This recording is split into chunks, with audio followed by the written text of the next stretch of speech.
집집마다 대부분 전기 압력밥솥 가지고 계실 텐데 요즘 밥솥은 이 밥을 짓는 것 말고도 기능이 정말 다양하더라고요. 네, 이번 기회에 좀 꼼꼼히 살펴보시고요. 어떻게 활용할지도 좀 더 고민해 보도록 하죠. 우리가 잘 몰랐던 그런 다양한 기능들까지 정지주 기자가 속속 파헤쳐 왔다고 합니다. 네, 질문을 하나 드려볼까요? 밥을 누가 한다고 생각하세요? 밥솥이요. 아, 예, 맞습니다. 예. 전기 압력 밥솥이 요즘은 주로 많이 하잖아요. 네. 그런데 그만큼 편해졌다는 얘기인데 그 쉬운 전기 압력 밥솥으로도 참 맛내기 어려워요. 저만 그런 건지 잘 모르겠는데. 자, 통계청 조사 결과를 보면은요, 전기 압력 밥솥의 보급률이 무려 90%를 넘었다고 합니다. 이쯤 되면 밥 짓는 필수품이 된 건데요. 내솥 종류나 가열 방식 등등 밥솥에 대해서 우리가 잘 모르는 게 참 많은 것 같습니다. 그래서 오늘은 밥솥의 각종 기능을 분석하고요. 그리고 맛있게 밥하는 법까지 살펴보겠습니다. 고슬고슬하고 윤기 나는 밥, 이런 밥만 있으면 열 반찬 필요 없을 것 같습니다. 요즘에는 단순 보온만 되는 밥솥보다는 압력이 되는 밥솥이 단연 인기인데요. 자, 그런데 전기 밥솥의 종류, 기능도 다양하고 가격도 천차만별입니다. 많아도 정말 너무 많습니다. 선택의 순간이 되면 늘 망설여집니다. 밥솥이 너무 많아가지고 뭘 골라야 될지 모르겠어요. 전기 압력 밥솥, 가열 방식에 따라서 크게 IH 압력 밥솥과 열판 압력 밥솥으로 나뉘는데요. 그 개념 살펴보겠습니다. 우선 열판 압력 밥솥입니다. 밑바닥에 열판이 있어서 솥 안에 증기가 빠지지 않도록 가열하는 방식입니다.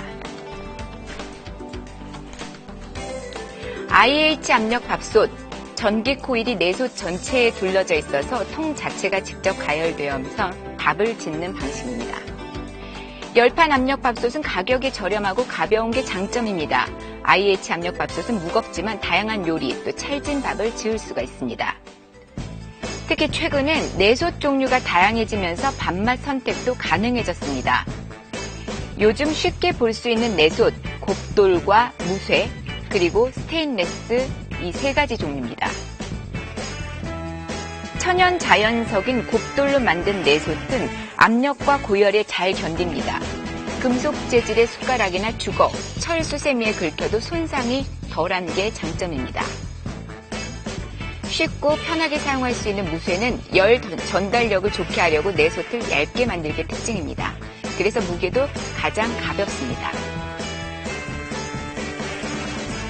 스테인리스 내솥은 부식이 잘 되지 않아서 상당히 오래 쓸 수 있습니다. 자, 그렇다면 밥맛에도 차이가 있을까요? A는 곱돌, B는 무쇠, C는 스테인리스 내솥에 똑같은 쌀에 양을 넣고 밥을 해봤습니다.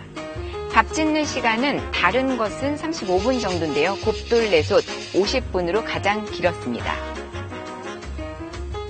이렇게 해서 세 가지 솥밥이 완성이 됐습니다. ABC가 적힌 용기에 이 각각의 밥들을 담아볼 건데요. 어떤 밥이 가장 맛있는지 알아보겠습니다. 조리 수업이 한창인 요리학원을 찾아가 봤습니다. 수강생들이 직접 밥을 먹어보고 가장 맛있다고 여겨지는 밥을 골라봤습니다. 수강생들은 어떤 솥으로 한 밥인지 전혀 모르는 상황인데요. 과연 어떤 맛을 가장 학생들이 좋아하고 있었을까요? 일단 무쇠 내솥밥이 가장 인기가 많았습니다. 그러나 취향은 다 달랐는데요. A는 한정식 집에서 먹었던 돌솥밥 그런 느낌이고, B가 약간 더 구수하고 찰진밥을 굉장히 좋아해서 제 입맛엔 C가 제일 맞는 것 같아요. 자, 어떤 내솥을 쓰느냐에 따라 밥맛은 천차만별이라고 합니다. 내솥은 전통 돌솥밥 맛을 구현을 합니다. 비무쇠 내솥은 철의 발열량이 높아서 누룽지와 같은 구수한 밥을 구현을 할 수가 있습니다. 스테인리스 내솥은 고압과 고열에 강해서 윤기 있고 찰기 있는 밥을 드실 수가 있습니다. 맛있는 밥을 위해서라면 제대로 된 밥솥 관리가 필수입니다. 내솥과 증기 배출구, 물바지만 잘 씻어줘도 오래 쓸 수 있습니다. 여기에 베이킹소다와 식초만 있으면 되는데요. 먼저 내솥은 백미 눈금 4인분의 물을 맞추고 식초를 한 큰술 넣어줍니다. 취사를 눌러 20분 정도 끓인 후 증기를 배출합니다. 이 과정에서 살균 처리가 되는 겁니다. 그리고 물에 씻은 다음에 부드러운 천으로 닦아주면 됩니다. 증기 배출구는 밥솥 바닥에 있는 청소용 핀을 활용합니다. 압력줄을 들어서 시계 반대 방향으로 돌리면 추가 분리가 되는데요. 상당히 더럽습니다. 그 다음 청소용핀으로 이물질을 제거해줍니다. 증기배출구 주변은 물에 식초와 베이킹소다를 희석한 뒤 칫솔에 묻혀서 꼼꼼하게 닦아줍니다. 물바지는 주방용 중성세제로 씻어주면 되는데요. 밥할 때 발생하는 밥물의 고임과 그 냄새의 원인을 잡을 수 있습니다. 자, 이렇게 세척도 다 했으니 이제 좀 더 맛 좋은 밥을 하는 방법 슬슬 고민이 되기 시작하는데요. 제가 맛있게 밥하는 법을 알려드릴게요. 15분 정도 다시마를 우린 물을 넣고요. 불린 쌀 기준으로 물의 양을 1cm에 맞춰서 밥을 안칩니다. 자, 얼마나 맛있게 밥이 됐는지 한번 살펴볼까요? 물 대신 다시마 우린 물을 사용했을 뿐인데 윤기부터 다릅니다. 자, 밥솥, 밥만 자라는 게 아니었습니다. 다양한 요리에 활용할 수 있는데요. 먼저 등갈비 조림도 가능합니다. 핏물을 뺀 등갈비를 물에 넣고 통후추와 청주를 넣습니다. 그리고 쾌속 취사 버튼을 눌러줍니다. 이 기능으로 등갈비를 삶아내면서 돼지 특유의 잡냄새를 없애줄 수 있습니다.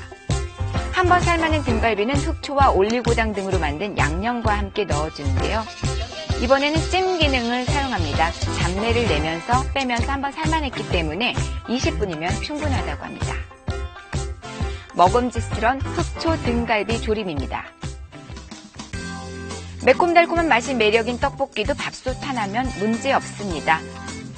고추장과 떡, 채소, 육수 등 모든 재료를 한꺼번에 넣고 취사 기능 버튼만 눌러주면 됩니다. 이때 재료가 불 수 있으니까요. 딱 15분 후 취소를 눌러줍니다. 그러면 더 쫄깃하고 감칠맛 나는 국물 떡볶이가 간편하게 완성된다는데요. 자, 이렇게 전기 압력밥솥 하나로 근사한 요리들이 완성됐습니다. 맛있는 밥은 물론 다양한 요리도 거뜬하게 해내는 제주꾼 전기 압력밥솥. 관리를 잘해서 200% 활용해 보시기 바랍니다.